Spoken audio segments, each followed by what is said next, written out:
Thinking about the inheritance of genes in this tutorial, and there's some specific terminology that you need to be aware of as we go into future tutorials about inheritance. Let's start by thinking about where our genes come from. So the female gamete, the egg, contains one set of chromosomes, and because the chromosomes carry genes, if there's only one set of chromosomes, there will therefore only be one set of genes. So for the sake of argument, and because I haven't got very much space, let's just draw in one chromosome. We, of course, have 23 pairs of chromosomes, so inside a human egg there would be 23 chromosomes. In a sperm, they also have only one set of chromosomes. These are the gametes found in males.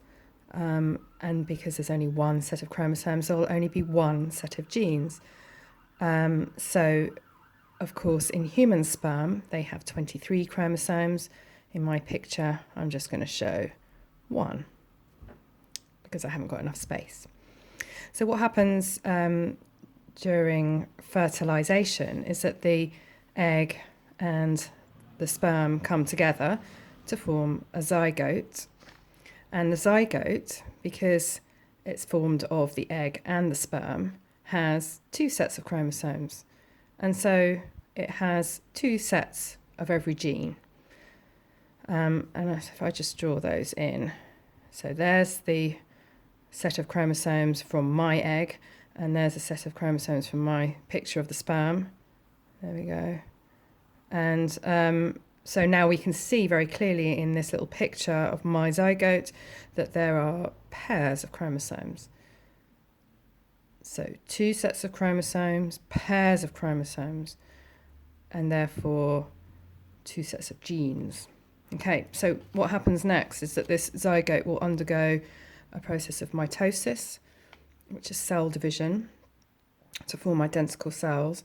And then each of the cells will undergo a process of differentiation, which is where the cells become specialised to take on particular jobs and develop into a person. So now this person has, in every cell of its body, it has pairs of chromosomes because it's come from a zygote. So there's a couple of terms we can use here. For a cell that has only one set of chromosomes, we call that haploid. And the egg, because it has only one set of chromosomes, is also haploid. Ploid referring to the number of chromosomes, ha referring to half the number. Now the zygote having two sets of chromosomes, we're doubling up.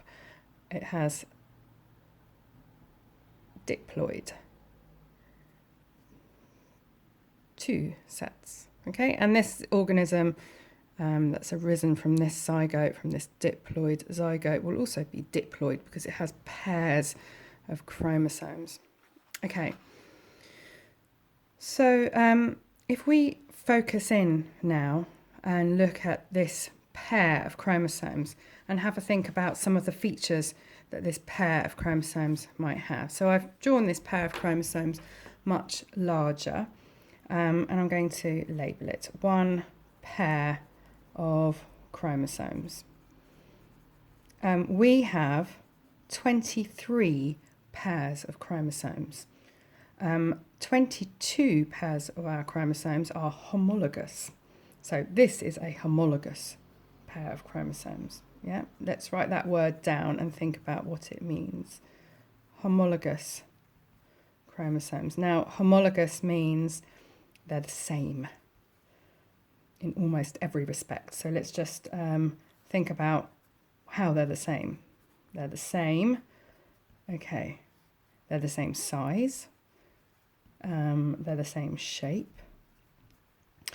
They carry the same genes. And on my picture, you can see I've drawn in some genes here. There's a gene here and there's a gene here. This is gene A.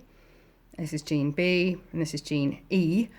And this chromosome carries A, B, and E, and this chromosome carries A, B, and E because it is the same as that chromosome. It is the homologous pair. The only differences is this one maybe has come from the sperm and this one's come from the egg. Okay, let's write that down. So they're carrying the same genes. The genes are in the same places, and the order of the genes, that's the sequence in which they occur along the chromosome. So A is at the top, E is at the bottom. The order that they occur is the same. Okay, so all of these things are the same in homologous chromosomes. The only thing that might be different are the alleles. Now we just need to think about some new terminology and think about what an allele is, but maybe different alleles. Okay. Oops, I've left an L out. Okay, so let's list the terminology, and as I go through the list, I will define them.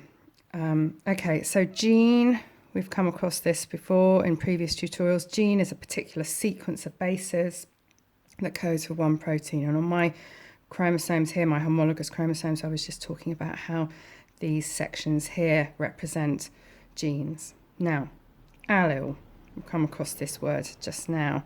An allele is a different version of the same gene. Should we write that down? Different version of the same gene. Okay, so let me just explain that. This is a really good example. So this gene here, let's imagine that this gene codes for the protein that's found in your iris that gives your eye the colour. Now it's a little bit more complicated. Eye colour is determined by more than one gene, but let's imagine it's determined by one gene, and this is the gene that determines eye colour.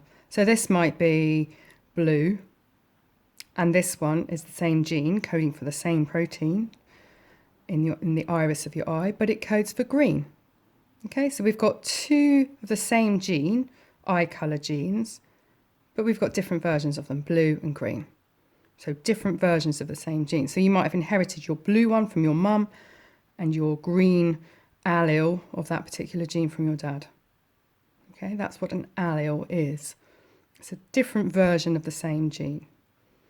Okay, now let's have a think about some other terms that you need to know about. I don't think I'm going to write all of these down, there won't be space, but I'm going to say them out loud. So the genotype is all the genes and the alleles that an individual has. And it's also the symbolic representation of a pair of alleles. So for instance, this would be the genotype of this particular characteristic for this person would be big A, little a. That would be its genotype for eye colour. Maybe this is something else. Maybe this is your earlobes, whether you've got attached or unattached earlobes. And the genotype for that would be big B, big B. And then this characteristic might be something else. This would be little e, little e. That's your genotype, the symbolic representation of a pair of alleles. Okay, and that often matches up with phenotype, which is the physical characteristic of the genotype. So for instance, in this gene, this is the genotype big A, little a. The phenotype would be blue eyes. Okay, the physical characteristic. So what does that genotype give you? It gives you blue eyes. Okay. Let's have a think about some other terms that you need to be aware of. So dominant allele and recessive allele. Now, when we use notation for this topic, for the inheritance topic, we always use a capital letter for a dominant allele. And a dominant allele is always expressed in the phenotype. Okay, so for this gene, big A will be expressed in the phenotype. For this particular gene, there's only capital letters, there's only dominant alleles, and so they will be expressed. In this phenotype, there is only recessive alleles, so they will be expressed. Let's just think about what recessive is. Recessive is only expressed if there's two versions of that allele, so it will be expressed here. The recessive allele is denoted by a lowercase letter. So if you have a particular situation where you have one recessive allele and one dominant allele, the dominant allele will mask the effect of the recessive allele. It is dominant over the recessive allele. So in this situation, the dominant allele would be expressed, the recessive allele would not be.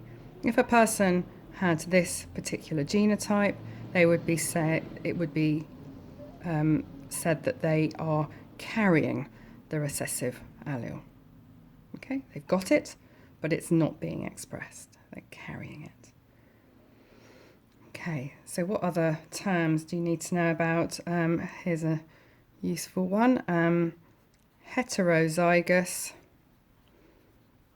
and homozygous.